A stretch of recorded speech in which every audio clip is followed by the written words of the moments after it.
Hello, everyone. Welcome to the live stream. Let's see. We have a lot of friends here already here on the chat. Let's do some shout outs to some folks who are already here. Ronnie is here, and Nina, and Mike Hamilton. Hello. Our friend who's here just about every week. Lydia, Kyle Squire. Kyle said he hasn't been here for a couple weeks. Kyle, welcome back. And Terrific Tassine is here, and let's see. Hyped is here. I remember Hyped from our previous streams. And Israeli Dancing is here. Hello. Crazy Trick Shotter, I remember you. Joey Sites, clarinet player, is here. Bree. Alan Fedan. Hello. Tofili, I recognize a lot of these names. Okay. So welcome here. I just want to make sure I'm all getting power to my phone here. Here we go. So, Mike is already chimed in here with a request to play a particular song. So Mike Hamilton, as Dennis said in the chat, if you want to send me the notes to that song, I will gladly play that for you. I actually don't know that song. So speaking of Dennis, let's all say hi to Dennis, who is in our comment section and helping us out with highlighting some of your questions on the air. So hi, Dennis, how are you? Good, Steve. How you doing? Hi, everybody. I'm doing great. I had a great week. Dennis, you saw that I was on the news. You saw that, right? Yes. So and not for something bad. Not for something bad. No, it was good news. Our school was on our local news show, morning show. If you guys follow me on Instagram, check it out here, Dr. Selfridge at Instagram. There's a picture. I posted a picture. It's me and the news reporter who was there, and they wanted to do a story just kind of going to different schools around our area and kind of showing all the good things that high school bands are doing in our area. So check out that photo if you want to follow me on Instagram. Yeah, Carly, thank you. It was really cool. If you guys follow me on Instagram, I should get a notification here, and I will give you a shout out too for that.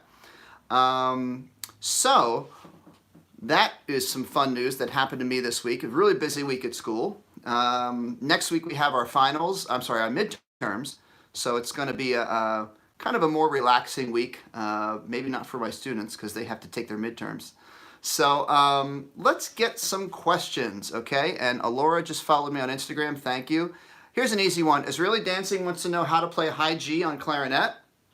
And this is for you, Israeli Dancing. What you do is you're going to do your register key, your thumb, your second finger, and then 2 fingers here. So if we go up chromatically, we have high D, D sharp, E, F, F sharp, G. I'm not warmed up at all, but I'll see if I can play it for you. Here we go.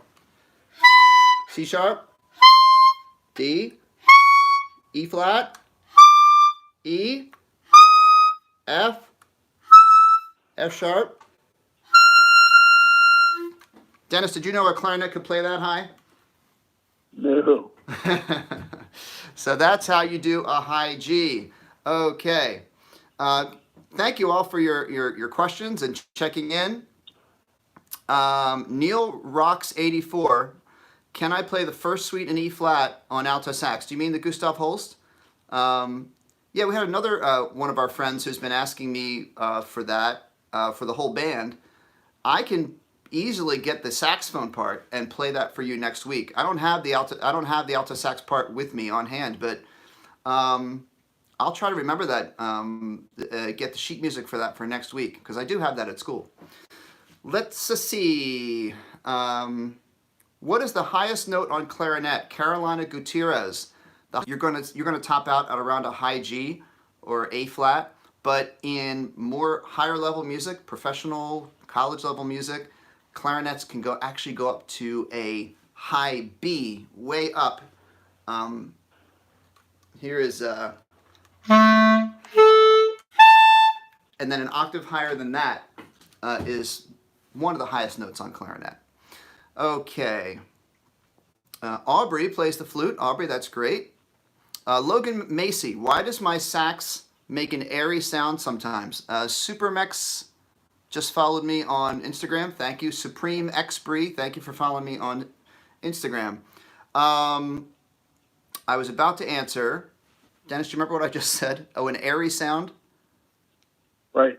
Yeah, an airy sound. So there it is. Logan Macy, why does my sax make an airy sound? I would say probably the number one reason for that is making sure that your reed is on straight, you have a good reed, making sure your reed is wet and it's like warmed up. That's probably the main reason you're getting an airy sound. Try out a different reed, check your embouchure. Those would be the main reasons. Let's see. Dennis just highlighted a question for us. Dennis highlighted, Ilyas, my flute just doesn't sound right. I don't know why. I tried doing better embouchure, but still. Okay, so getting a good sound on the flute can be a process. So as I say every time, if you're having trouble with your flute notes,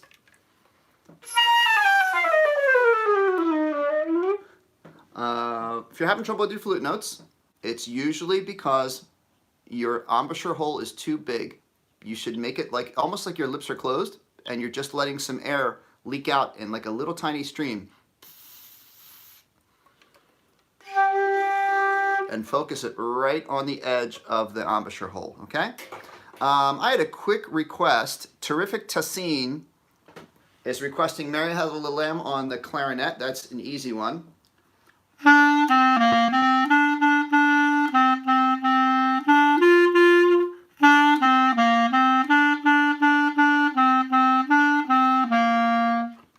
There you go. Hope you enjoyed that. Crazy Trick Shotter. I'm thinking of switching to the tenor sax. I've been playing alto sax for a while. Do you think I need lessons? So actually, switching from alto to tenor, well, taking lessons in general, I recommend, no matter what you play. Getting lessons on your instrument, I would definitely recommend. Now, for the particular reason of switching from alto sax to clarinet, alto sax to tenor sax, I don't think you necessarily need someone to help you with that because really they're so similar. The only thing with tenor sax is just make sure you have your neck strap at the right length so the tenor sax is coming right out of your mouth and you don't have to lean down for it or lean back for it.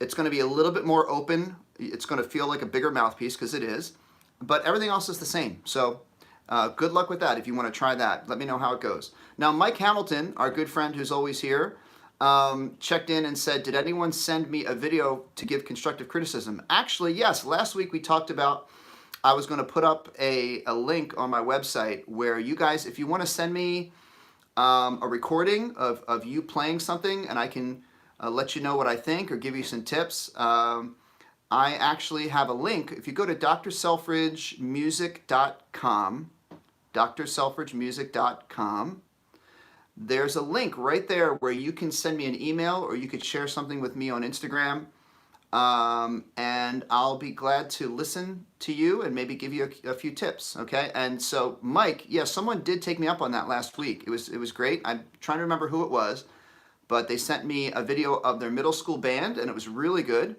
and I really enjoyed it. So there you go.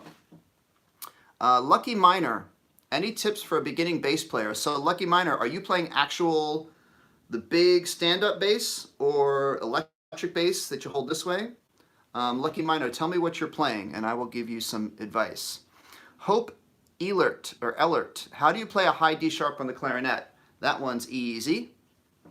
Lucky Miner says electric. Okay, so my friend Hope who needs high D sharp. Okay, ready? High D sharp. I'm going to assume you mean the really high one, okay?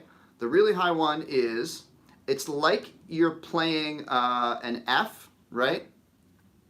Octave key, a register key, 1, 2, 3, 1. Then you hit this key, which is the alternate F sharp, and then lift up your first finger.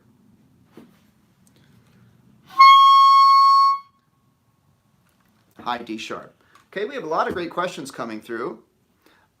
Sandro Silva is asking me if I've learned how to play Kenny G Havana. Sandra, I have not. I'm sorry.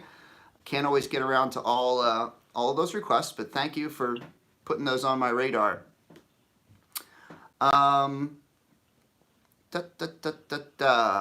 Dennis, have you noticed a question that I should jump on next? Yeah. This is an interesting kind of general question. To Olivia Young, my jazz band director is a private lesson teacher for saxophone. I'm interested, but it's too expensive. What should I do? How do people find, who don't have the means to get expensive lessons? Is there some way they can go and find lessons? Yes. Okay. So it depends on the teacher. So this is Tofili. I know Tofili is with us on a lot of our live streams. So thank you for that question. There are options. Here's a couple options. First, if your band director is willing, sometimes I've had students and parents who have requested of me to do a lesson maybe every other week instead of every week. So then you're not spending as much each month, and just take the lesson and ask for some extra assignments, and then you practice for 2 weeks. So that's one way if your teacher is willing to do that. Then you could see if there are any college music majors or folks who are just out of college who, usually when folks are just starting out teaching, they're not charging as much as someone who's been teaching for a long time. So see if you can find someone like that. And those would be my 2 pieces of advice. Mike Hamilton, any suggestions of blues players, sax players other than jazz players? Let me think. Well, Clarence Clemens was a rock and roll sax player. He's a great one to listen to. I'm trying to think of blues players.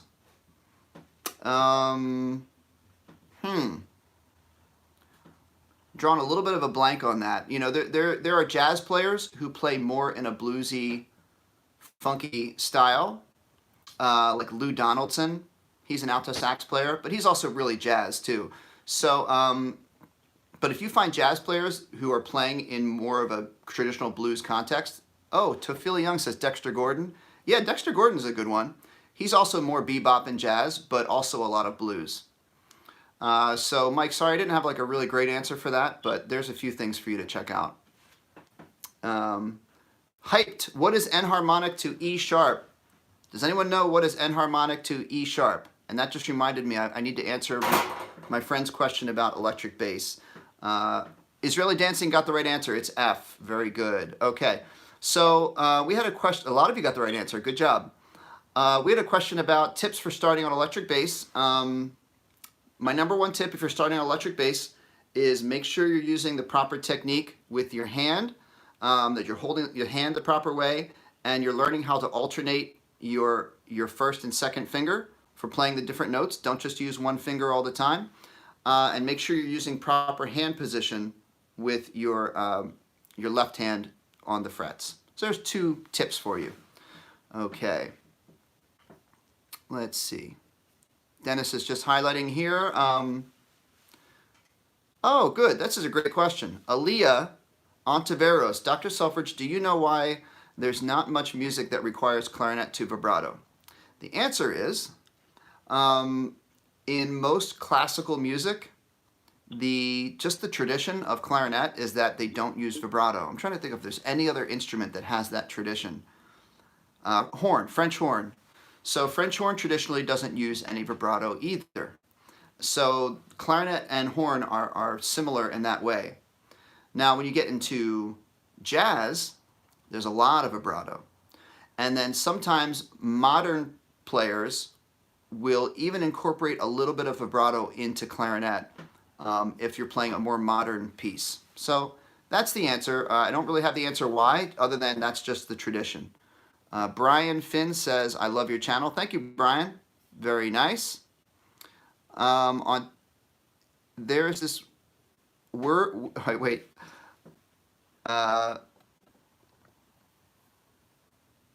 Elias Ilyas, there's a weird curly belt thing on the top of the note. Do I know what that means? I guess that means if you have an eighth note, that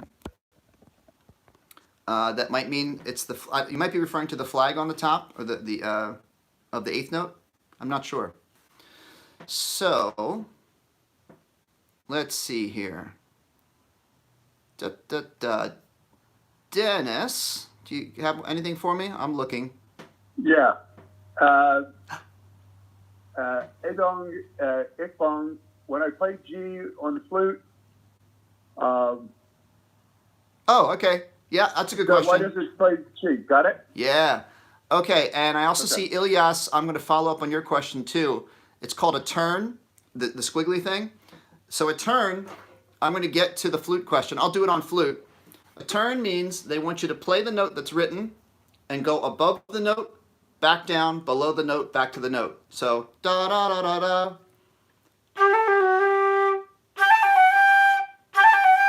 It's called a turn. Okay? All right. Why does the note sound the same on flute with the pinky on or off? So it's an interesting thing. A lot of our flute notes, we learn to keep our pinky on the E flat key, when in fact, on most of the notes, the presence, whether your finger is on the E flat key or not, doesn't always really make a difference. Like, it really makes no difference in the sound. The main reason we teach the flute E flat key is for balance of holding the flute. It helps you to balance the flute. And in a very subtle way, it does help the resonance or the tone of your flute in just a little tiny bit. So, but the main reason is you need to be able to balance your flute. And so when you're holding your flute, you've got the 4 balance points of your index finger, your thumb back here, your thumb underneath. Your index finger, your lip on the overtone, on the embouchure plate, your thumb underneath, and your pinky on this point here. Okay. Let's see. Carolina Gutierrez, how do you play the final countdown on clarinet? Well, I can play final countdown. I would play it maybe like this in D minor. So you start on A and you go A, G, A, D, then B flat,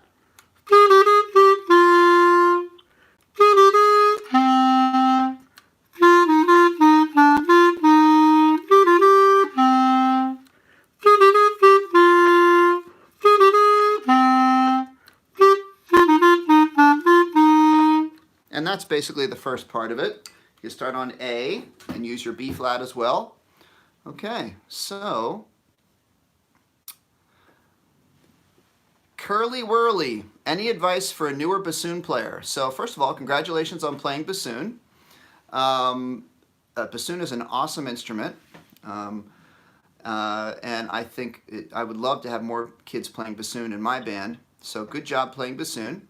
I guess my number one advice is work with your teacher on making sure you're holding the bassoon properly. There's so many keys on the bassoon that you should really learn how to sit properly with your seat strap or whatever you've got and holding the bassoon with the proper posture, and make sure you're really stretching out your hands like this and pressing the correct keys and not sort of accidentally squishing side keys. So there's number one piece of advice. Also, finding a good reed is important. So maybe your teacher can help you find a way to get good reeds, and take care of your reed. They can easily break and they're expensive. So I keep hitting my little tray here. Dennis has highlighted, why is it so hard to play a low D on alto saxophone? This is from Melody Mokhtari. So the low notes on saxophone, you need to make sure that you're using the proper embouchure. So O, bottom lip kind of in towards the middle. Isaiah is asking me about some scales that don't exist, the Q scale and the J scale. Maybe we should make up some new scales. But the low notes on saxophone, O shape, and keep your O-shaped lips pushing in towards the middle of the mouthpiece. What a lot of people run into is if your embouchure is too flat, like your lips are spread out and you're kind of just smushing the reed, your saxophone won't work in the low range. It'll go, it'll make those kind of sounds. You have to make an O, because that lets the reed vibrate the way it needs to. Okay. Tofili, how do you make overtones higher on clarinet? So one of the most important things for getting high notes on the clarinet is you have to work on your voicing. So voicing means inside your mouth, the way your tongue and your throat are shaped. So if you think like you're yawning, right? When you yawn, your back of your throat opens up and it gets very wide open in there.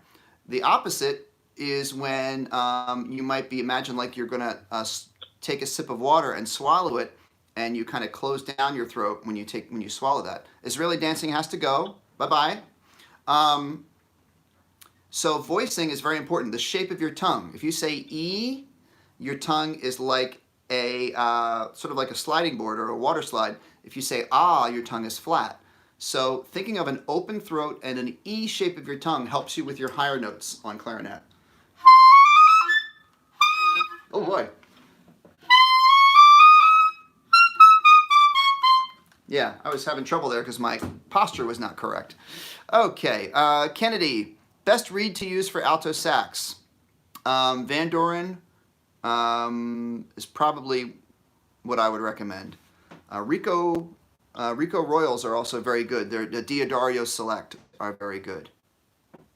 Isaiah, I'm very fascinated by all of these scales that you know of. I've never heard of any of these scales, but if you could let me know what they are, I'd be really interested.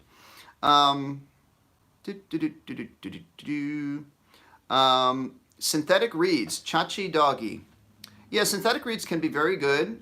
They are reliable, like they're the same every time you play, but they don't quite get the quality of sound that a traditional cane reed can get. So it's a trade-off. I think they're good to use sometimes.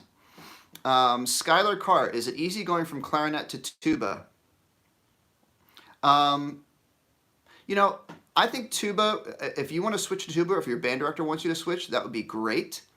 I think, you know, the main difference is going to be here. You're getting used to, you know, doing a different embouchure. Instead of going like this, you're going to be looser, but your corners are still going to be firm. That's what you're doing on the tuba.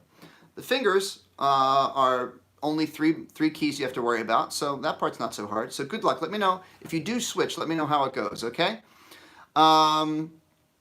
Let's see. Ilyas, is it okay not to press the pinky key for F for convenience? Yeah, I mean, I would still if you have a, you know, flute, I assume, if you're going something fast, you can get away. If you have a fast fingering and it's really awkward to use the pinky, you can get away with not using the pinky. But if it was a, if it's a longer note, I would stay in the habit of using the E flat key. But if it's something that's really fast, then you can get away with leaving that E flat key off, okay? Let's see here. Can I play D major? Sure. What instrument do you want to play D major on? I'm trying to see who asked that question. Gaming Beast, let me know what instrument you'd like me to play, okay? Sax, all right.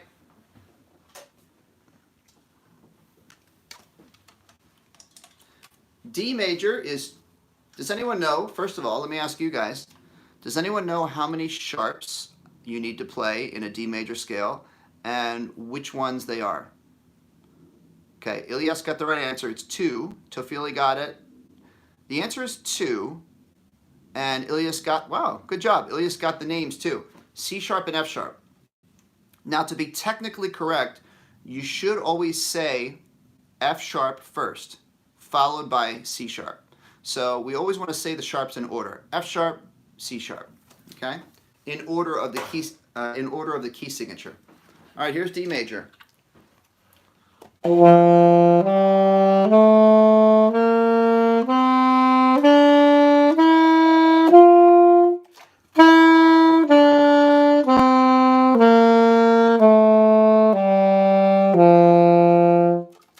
There you go. And Tofili, thank you, Tofili, for spelling out that scale for us.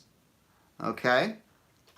iPad Kid, you can make your request, but please don't spam the chat. Thank you very much. Okay. Dennis, do you see any, I haven't checked in with you in a while. A question I should get to? No, I think I put them all. You put them. Last question is you play an F on the flute. I don't know whether you answered that or not. Okay, not to press the pinky key. I think you already talked about that. I did answer that. Yeah, that's the last one I got. Hope Ellert, I play wooden clarinet. My reed is 3.5, 8th grade. Should I go to a 4? It really, that's a question for your band director or your private teacher. They would know you better how you're playing.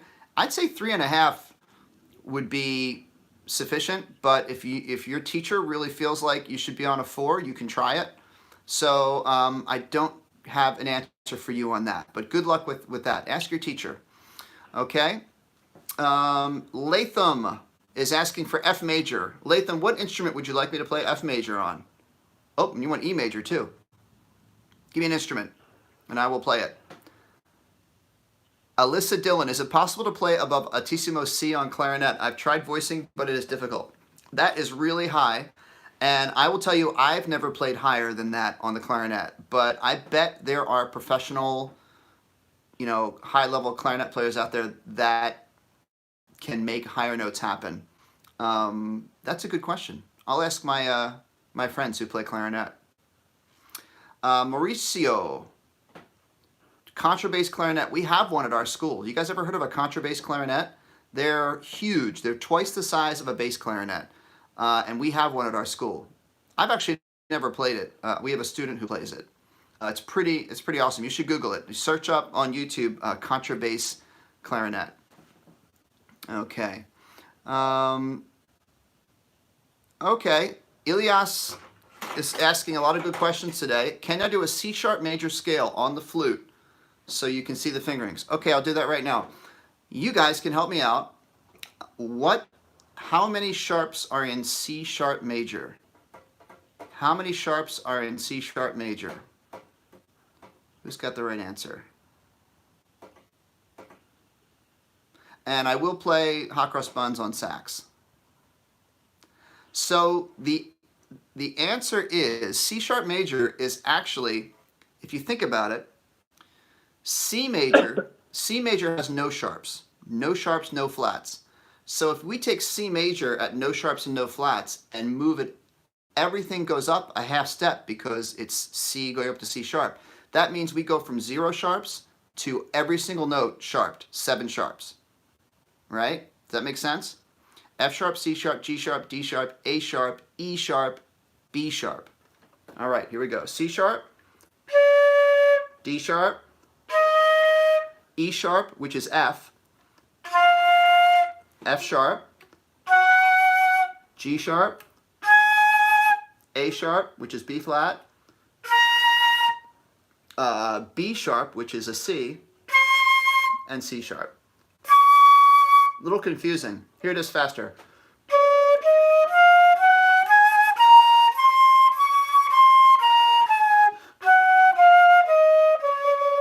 So C sharp major, everything is sharped. It's a little bit weird. Okay. So folks, we are getting close to the end of our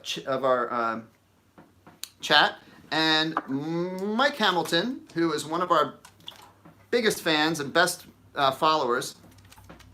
All right, I'm going to finish off with 2 songs because Gaming Beast has been asking me for hot cross buns on alto sax. iPad Kid, I actually don't know that song, Juice World, but I can look it up. Gaming Beast has been asking for hot cross buns. I will do that. And then a couple people have been asking for, one person was asking for a nice, pretty saxophone song. And Mike Hamilton actually gave a great suggestion. He wants me to play Summertime. So that's a very pretty saxophone song. Here's Hot Cross Buns. Easy, B-A-G.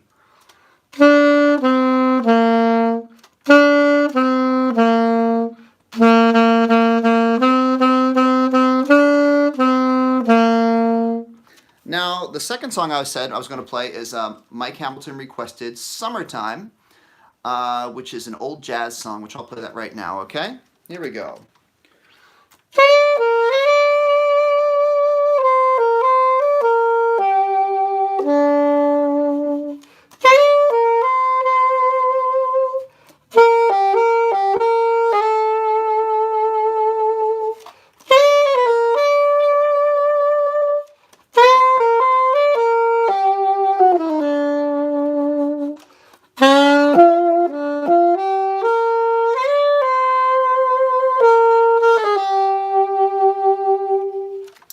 That's Summertime. And I see our friend Francesco has checked in. Ciao, Francesco. Thank you. You're here just in time, but unfortunately, we are at the end of our chat. And thank you, Tafili. Someone says epic sax guy, and someone else. Okay, I'll do it. Careless Whisper. Here we go, guys.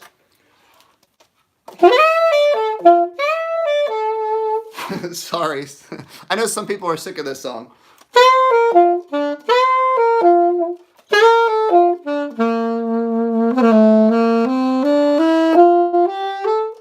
There we go. I had to do it. I had to do it. Okay, so I want to just do a couple quick shout outs. If you haven't yet, follow me on Instagram at Dr. Selfridge. I will give you a shout out if I see you pop up here on the chat that you followed me. Let's give a couple shout outs to all my friends out there watching. I'm going to try to get shout outs to everyone. Ilyas, Crazy Trickshotter, Gaming Beast, Hannah Whitty, I already said Gaming Beast, Tofili, thank you, Maddox, Hannah Whitty, Alyssa Dillon. Alyssa, I'll try to get your question next week. We're out of time. Francesco, hi and bye. Thank you for being here. Kennedy, Youngblood, Carolina Gutierrez, Mad Dog, Fabian, you're welcome, Fabian. Mike Hamilton, thank you. Alora Rodriguez, Aaliyah, thank you, Aaliyah. Curly Whirly, thank you. Good to see you all. Rare X, thank you for checking in. Please ask your question again next week if I didn't get to it. And let's all give a big thank you to Dennis, who's here every week helping me with your questions. Everyone say thank you, Dennis, and I'll say thank you, Dennis. Thanks, Steve. All right. And it is just about time to go. So, folks, please leave me questions in the chat or in the comments. Go to drselfridge.com and you can get in touch with me. I have my email on there. You can send me any questions you have, or if you have some music you want me to listen to. And until next week, folks, we will always be here 5 o'clock Eastern Standard Time. And thanks for being here. Everyone, make sure you practice and have a great week. Okay? So bye, guys. Have a great week. Practice.